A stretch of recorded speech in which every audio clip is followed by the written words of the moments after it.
చేతులు గాలినాక ఆకులు పట్టుకున్నాడంటే గిదే కావచ్చు. రేవంత్ రెడ్డి సర్కార్ను రేవుతావు లేకుండా పబ్లిక్ తిట్టినాక, కాంగ్రెస్ పార్టీని కడిగి వారేసినాక, ఉన్నది లేంది ఇజ్జత్ మొత్తం మూడ్చినట్టు పోయినాక కాంగ్రెస్ సర్కార్కు కళ్ళు తెరుచుకునే కావచ్చు.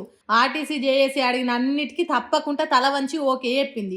ఆర్టీసీని సర్కార్లో విలీనం చేసేదానికి కమిటీ చేస్తామన్నది. 11% ఫిడ్మెంట్ పెంచి జీతాలు పెంచుతా అన్నది. గుర్తింపు సంఘాలకు ఎన్నికలు ఖచ్చితంగా పెడతామని ఒప్పుకున్నది. అట్లనే సమ్మె చేసుకుంటా కాంగ్రెస్ సర్కార్ చేసిన మోసాన్ని తట్టుకోలేక తన పానం తీసుకున్న శంకర్ గౌడ్ కుటుంబానికి 10 లక్షలు, వాళ్ళ ఇంటోలకు ఒక ఉద్యోగము, ఇందిరమ్మ ఇల్లు ఇస్తామని చెప్పింది. ఈ ముచ్చట్లు శుక్రవారం అర్ధరాత్రి వరకు చర్చలు జరిపి ఉప ముఖ్యమంత్రి బట్టి విక్రమార్క సార్తో పాటు బస్సుల మంత్రి పొన్నం ప్రభాకర్, ఐటీ మంత్రి శ్రీధర్ బాబు, కార్మిక శాఖ మంత్రి వివేక్ వెంకటస్వామి, ఎస్సీ సంక్షేమ శాఖ మంత్రి అడ్లూరి లక్ష్మణ్లు ఈ ముచ్చట్లు చెప్పిండ్రు. అయ్యా కాంగ్రెస్ సర్కార్ను నడుపుతున్న పెద్ద మనుషులారా, ఇదే ముచ్చట ఆర్టీసీ కార్మికులు సమ్మెకు దిగే ముందు చెప్తే వాళ్ళు పోరాటం చేయకపోవు కదా, రోడ్ల మీద ప్రైవేట్ బస్సుల యాక్సిడెంట్లు కాకపోతుండే కదా, శంకర్ గౌడ్ అన్న పానం పోకపోతుండే కదా, బస్సులు బంద్ అయ్యి జనం పడరాని పాటలు పడకుంటుందురు కదా, చెరువు కట్ట దిగి చెర్ల నీళ్లు ఖాళీ అయినాక కట్టకు మరమ్మతులు చేస్తామన్నట్టుంటే ఎట్లా సార్లు?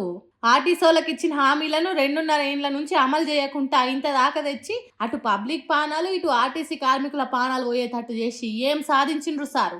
ఆఖరికి కాంగ్రెస్ సర్కార్ పరువేవాయే. అందుకే నష్టం జరిగినాక మెలుకున్నోడు కాదు, ఆ నష్టం జరుగుతుందని పసిగట్టినోడు, ఆ నష్టం జరగకుండా అరికట్టినోడు మునగాడు. కాబట్టి ఇప్పటికైనా జర మంచిగా పరిపాలన చేయండి రాష్ట్రాన్ని అని అంటుర్రు కాంగ్రెస్ సర్కార్ పనితనం చూస్తున్న తెలంగాణ పబ్లిక్.